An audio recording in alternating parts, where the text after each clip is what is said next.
For years, we've been telling you about young children, our most vulnerable in the child welfare system, just being left in psychiatric hospitals or put in shelters. Now, accountability. In a stunning move, a juvenile court judge issued contempt of court orders against the director of DCFS, the Illinois Department of Children and Family Services. CBS 2 investigator Dave Saviti has the exclusive details. We are responsible for the care and well-being of children who are being abused and neglected in the state of Illinois. That was Mark Smith, the director of DCFS, the Illinois Department of Children and Family Services, last March. Tonight, he's facing legal trouble. And for me, there is nothing more important than making sure that our system is accountable for the work that we do. But the CBS 2 investigators have learned Smith is now the one accused of a lack of accountability, slapped with 2 contempt of court orders by a judge who ruled Smith violated the rights of 2 children who were left languishing in facilities for months. So there's some big news. This is unprecedented.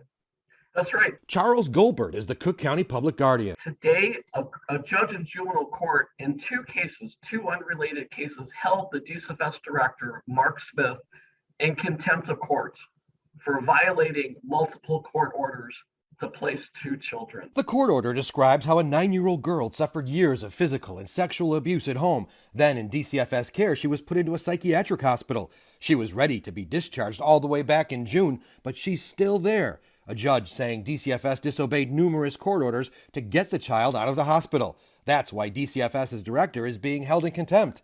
The girl has been confined 221 days after the date she was supposed to be discharged. Have you ever seen anything like this ever happen before in the history of the state of Illinois?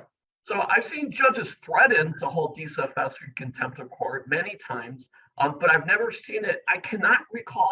I've been working in juvenile court for more than 30 years.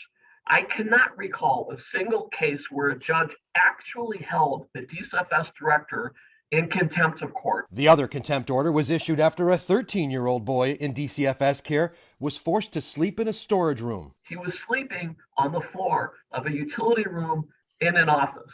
And a utility, he was basically in a storage closet. In a storage closet of an office.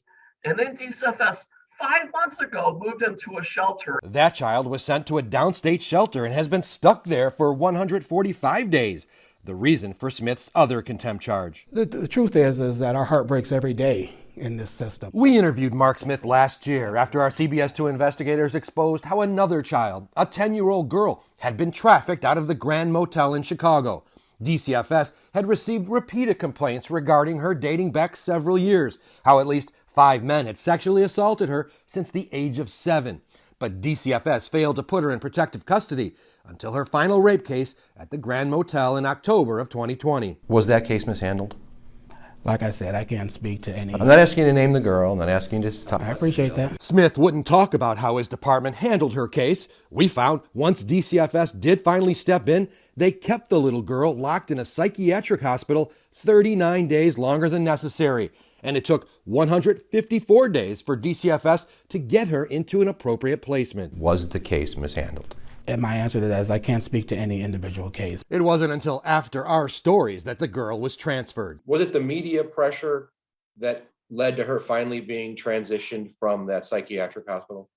Absolutely, absolutely. The 2 new contempt cases also call for sanctions, fines of $1,000 a day for every day the 9-year-old and 13-year-old are not properly placed somewhere.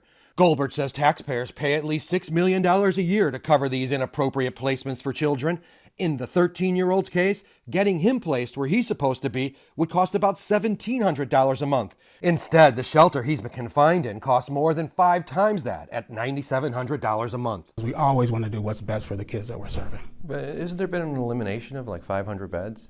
In recent years, there's been an elimination of a high number of beds, but we've also, in the last couple of years, really worked at not only increasing those numbers and rebuilding the supply of beds that we need. The beds eliminated were in residential facilities and group homes. With all those places to live now gone, children end up languishing in psychiatric hospitals and shelters.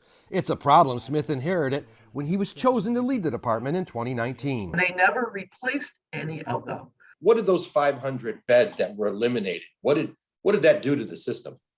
It put the system in such a mess. And the system has been in shambles for the last 7 years since then. DCFS is appealing the contempt charges. A decision is expected next week. Dave Savini, CBS 2 Investigators. A DCFS spokesperson says the department is aggressively working to address the decades-long challenge of a lack of community resources and facilities for children with complex needs.